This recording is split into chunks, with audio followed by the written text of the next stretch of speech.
오늘 함께 나눌 말씀의 제목은 일사각오의 순종이라는 제목으로 함께 말씀을 나누고자 합니다. 오늘 말씀의 제목에서 이 일사라는 말은 죽기까지를 말하는 것이고, 일사각오의 순종은 죽기까지 하는 그 순종을 말하는 것입니다. 제가 존경하는 학교 교수님 중에서 한국감리교에서 탁월하신 이덕주 교수님이라는 분이 계십니다. 그분은 제가 대학교부터 대학원 6년 과정 중에 한 4학기 정도 수업을 들었던 것 같습니다. 근데 그 분은 항상 수업 때마다 야외 수업을 꼭 하시는데, 그때마다 저희를 데리고 가시는 곳이 어디냐면 양화진에 있는 양화진 선교사 묘원에 데리고 가십니다. 그때마다 이 교수님은 저희를 그 선교사님들이 잠들어 있는 그 묘지와 또 묘비 앞에서 그분들이 복음을 위해 어떻게 하셨다가 어떻게 가셨는지 생생하게 이야기를 들려주곤 하셨습니다. 그리고 나서 어김없이 돌아오는 길에 저희에게 과제를 주시지요. 그때 그게 어떠한 과제냐면, 오늘 선교사님들마다 각자의 묘지가 있고 각자의 달의 묘비명이 있듯이 오늘 우리가 죽을 때에 어떠한 묘비명을 남기겠느냐는 것을 적어오라는 것이었습니다. 여러분, 묘비명에 글을 새기는 것은 그 사람이 살아온 삶을 말하는 것입니다. 나아가 오늘 우리가 그 삶을 위해 어떻게 살아가야 되는가의 그 삶에 대한 부분을 말하는 것이지요. 오늘 여호수아 1장 17절부터 18절까지의 본문을 가만히 보면, 모세가 지금은 이스라엘 백성들과 함께 살아있지 않지만 오늘 모세의 무덤도 알 수 없고 모세의 묘비명도 알 수 없고 모세가 어떻게 죽었는지 알 수 없지만, 오늘 본문의 이스라엘 다음 세대를 통해 모세가 어떠한 삶을 살아갔는지를 보여준다는 것입니다. 함께 다시 한번 17절 말씀을 같이 보시겠습니다. 시작. 우리는 범사에 모세에게 순종한 것 같이 당신에게 순종하려니와 오직 당신의 하나님 여호와께서 모세와 함께 계시던 것 같이 당신과 함께 계시기를 원하나이다. 아멘. 오늘 말씀을 보시면 이스라엘 백성들이 그들의 범사에 모세에게 순종하였다라고 말을 하고 있습니다. 그런데 이 이스라엘 백성들이 모세에게 순종할 수밖에 없었던 그 이유를 기록하고 있는데, 그게 무엇이냐면 당신의 하나님 여호와께서 모세와 함께 계시던 것 같이, 즉 이스라엘 백성들은 오늘 모세에게 순종한 이유가 하나님께서 함께 하시는 그 모세의 삶을 보았기 때문이라는 것입니다. 오늘 또 특별히 이스라엘 백성들의 표현 중에 범사이라는 표현이 있는데, 이스라엘 백성들의 범사에 매 순간순간마다 모세에게 순종할 수 있었던 것은 그들이 모세와 함께 하신 하나님을 보았고, 하나님이 모세와 함께 하실 때 모세 또한 함께 하시는 그 하나님께 순종으로 나아가는 그 삶을 보았기 때문이라는 것입니다. 하나님과 함께 하실 때 모세는 순종하며 나아갔습니다.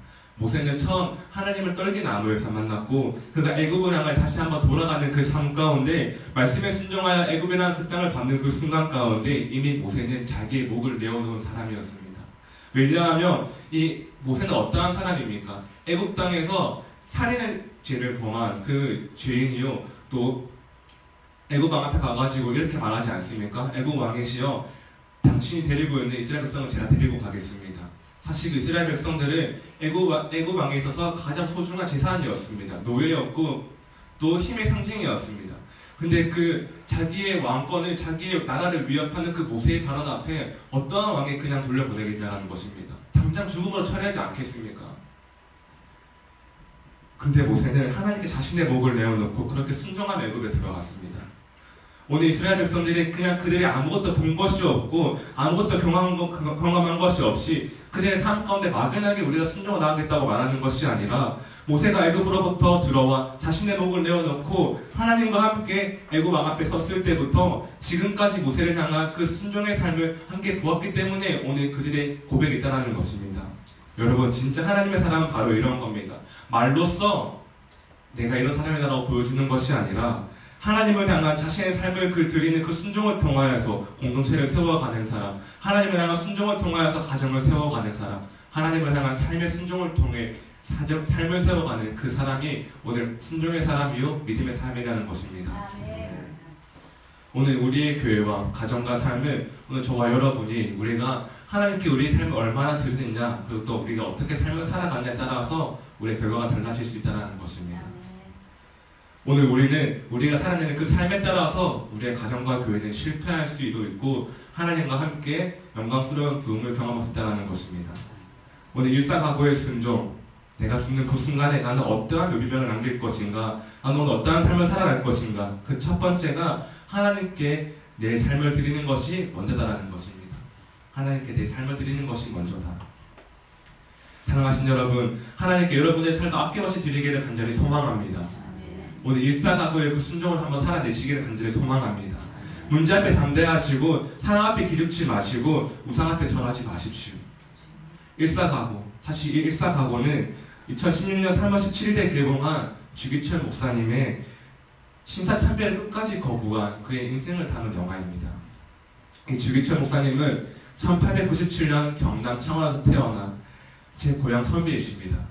목사님 제 고향 선배이신데, 사실 이 주기철 목사님은 저의 고향이 창원에서 태어나 그 후 평양으로 가셔서 평양 장로회 신학에서 신학을 공부하시고 다시 경남으로 돌아와 경남에서 1925년 목사 안수를 받으십니다. 그리고 1926년 목회를 시작으로 1931년 창원 문창교회를 담임하시고 그 뒤 1936년 평양으로 건너가 평양 산정현교회를 담임하시게 됩니다. 그때 평양에서 어떠한 일이 벌어지냐면 일제강점기 아래 일본이 기독교는 조선 통치의 암적인 존재다라는 슬로건을 내세우면서 신사참배에 들어가게 됩니다. 그 신사참배의 시작이 평양에 있었던 주기철 목사님이 계시던 그곳에 일어나게 됐다는 것입니다. 이 신사참배가 무엇이냐면 일본이 일본 천황을 식각화하여서 한국 사람들로 하여금 중국 천황에게 참배하고 절하게 하는 것이 신사참배의 내용이라는 것입니다.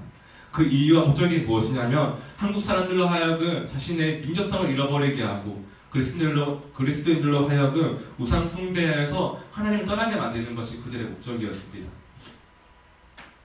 그때 주기철 목사님은 끝까지 신사참배를 거부하시며 온갖 고문과 어려움을 당하시다가 결국 하나님 품으로 가게 되시죠. 그때 그의 나이 1944년 4월 20일이 약 48의 나이였습니다. 여러분, 이 주기철 목사님의 그 묘비명에 이렇게 적혀 있습니다. 생각하건대 현재의 고난은 장차 우리에게 나타나 영광과 좋게 비교할 수 없도다. 누가 우리를 그리스도의 사랑에서 끊으리요? 환난이나 공고나 핍박이나 기근이나 적신이나 위험이나 칼이랴. 그러나 이 모든 일에 우리를 사랑하시는 이로 말미암아 우리가 넉넉히 이기느니라.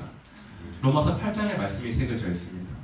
여러분, 주기철 목사님의 이 일사 한 번 죽는 죽음은 히브리서 9장 27절 한 번 죽는 것은 사람에게 정해진 것이요 그 후에는 심판이 있으리니 이 말씀의 핵심을 둔 것인데, 이 주기철 목사님은 사람이 어차피 죽는 거 두 번 죽지 않으니 이까지 감옥에서의 고통, 단절의 고통을 내가 주음처럼 늘 이기겠다. 어차피 한 번 죽는 거 두 번 죽지 않으니 상관없다라는 것이 오늘 그 목사님의 고백이었다는 것입니다.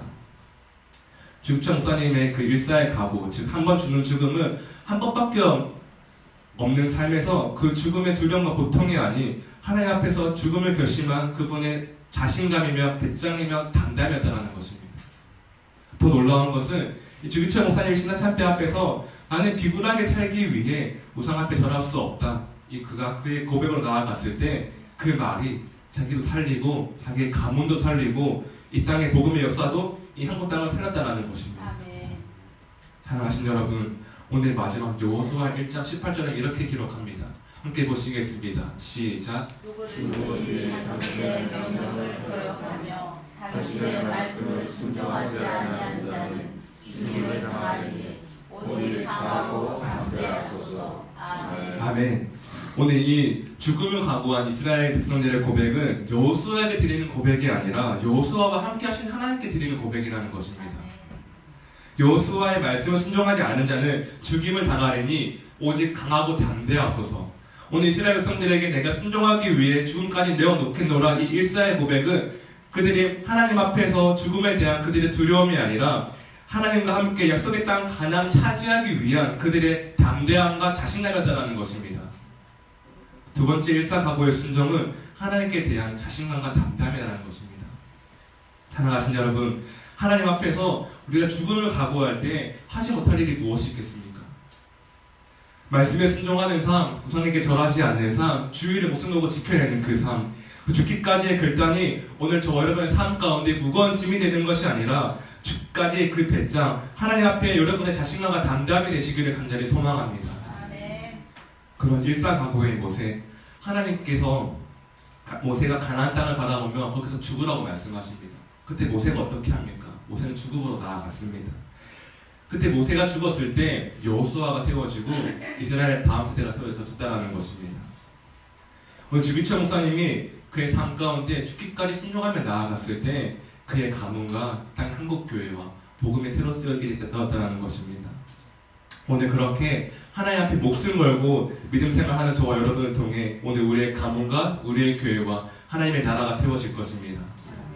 오늘 우리의 교회가 어렵고 우리의 가정이 어렵고 우리 삶이 어려운 이유는 어쩌면 모세와 같은 주기철 목사님과 같은 그 일사에 자신감을 가진 사람이 없기 때문이라는 것입니다.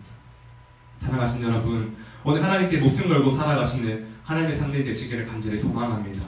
오늘 이 말씀 가운데 저와 여러분이 하나님 앞에 그 일사각오의 순종으로 삶을 내어놓고 나아갈 수 있는 그 한 사람이 세워진다면 오늘 여러분 통하여서 오늘 하나님의 나라와 하나님의 가정과 우리의 삶이 세우게 될 것입니다. 함께 기도하면 나아가시겠습니다. 함께 기도.